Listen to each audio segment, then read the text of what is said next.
For 3 years, I've wanted to launch my own online program. For 3 years, I've wanted to take the knowledge, the wisdom I have acquired over the past 2 decades working as a creative entrepreneur and as an artist, and package it together and deliver it one to many through an online program.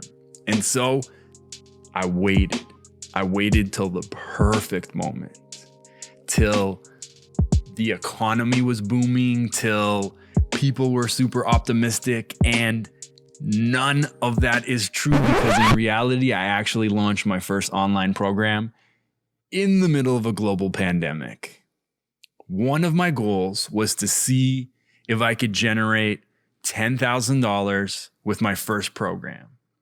I actually made $13,500 and learned so many things along the way. What's up, guys? My name's Darius, and I am the founder of artistmorning.com. In this video, I share with you 7 things I wish someone would have told me before I launched my first online program.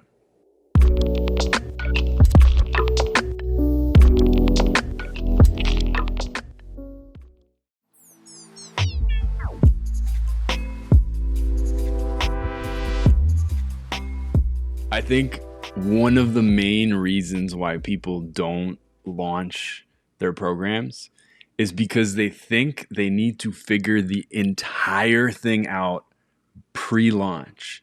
They need to know week 3, slide 7, this is what's happening on hour 2 of the 9th module. We are working on this exercise.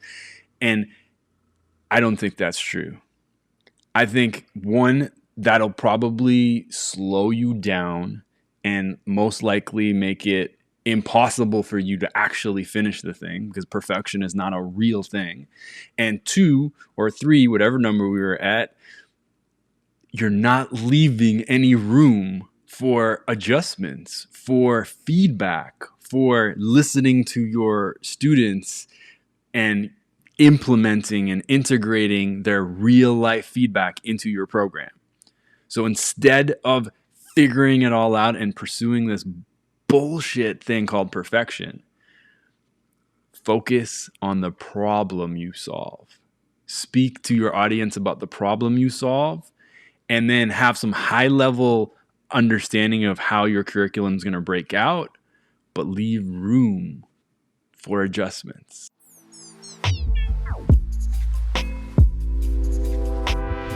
Pay attention to the questions people are asking you, especially if they keep asking you the same question over and over and over again. You're getting DMs, comments, real life questions from the world saying, hey, how do you do this thing? Hey, do you offer this thing?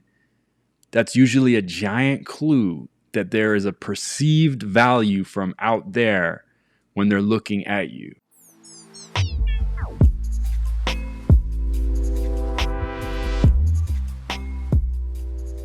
Bigger is not always better. I know.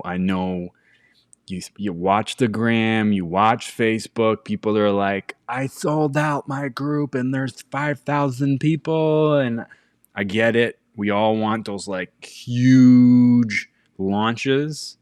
But if you're starting off having 5 people, 3 people, 10 people, just starting the program in your pilot program can be a great thing. Why? Because that gives you intimate experiences. That gives you quality time with your students. That gives you essentially a focus group for the duration of your program. Who you can serve, who you can listen to, who you can build relationships with, and who you can grow and improve your program through. So don't be embarrassed if you have a small initial pilot program. That might be the best thing to ever happen to your program.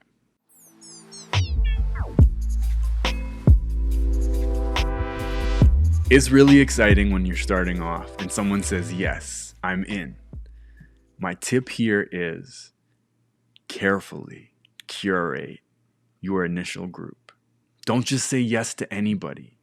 It seems like it's a good idea because when you're starting, you're like, great, someone said yes, great, someone wants to pay me.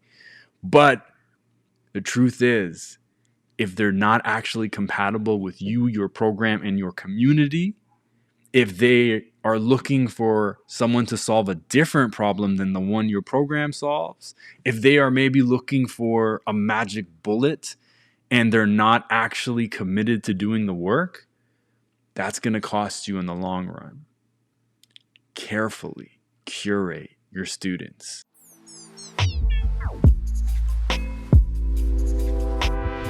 Okay, lessons, strategies, tactics, tips, they are great. People love them.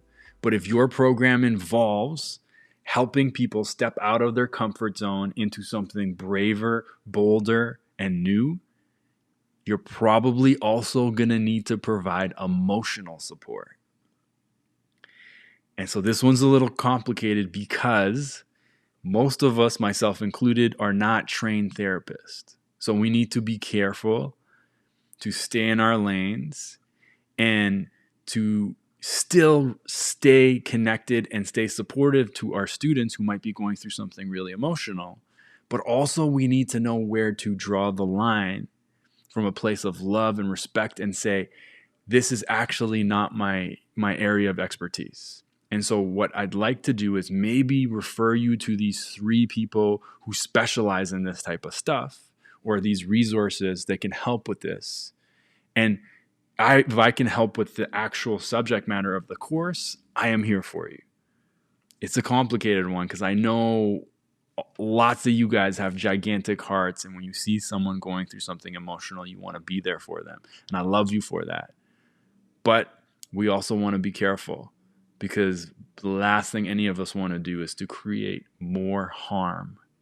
So it's not just the tactics and strategies. At some point, there's a really good chance it's also going to be emotional support.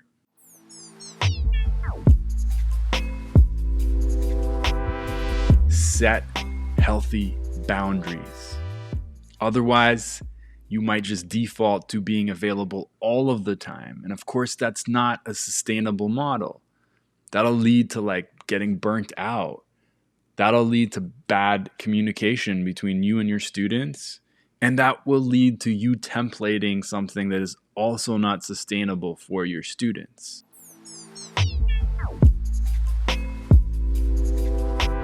So no matter what you are creating, whether it's a program or a painting or whatever, actually, it's inevitable. There will be ups and there will be downs. So this next tip is very sophisticated. It's going to blow your mind. It's got ancient wisdom. And the tip is celebrate the wins. Celebrate the ups. Because you know what? When we're down, most of us love to make it like a full body experience. Like, oh, I screwed up. I can't believe I did that. Oh, I'm so dumb. I disappointed people. And oh, how could I?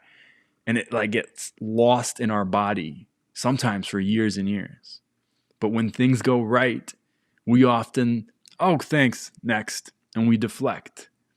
Or we don't even acknowledge when things go right. So my tip is when anything goes right, no matter how big or small, amplify the up feeling. Anchor that into your body.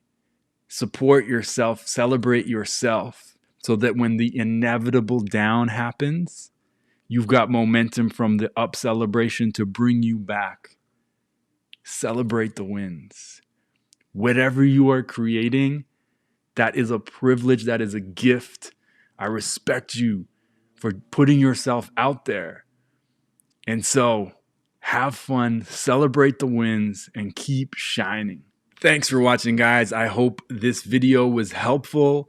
If you are a future course creator, if you are looking to launch your own program, I want to say I am currently looking for 11 creators just like you, 11 people who want to make their next $10,000 creating, launching something they love. If that sounds like you, visit artistmorning.com for more information. The program's called Deep Divers Academy. There's only 11 spots. And we'll see you next time. We out.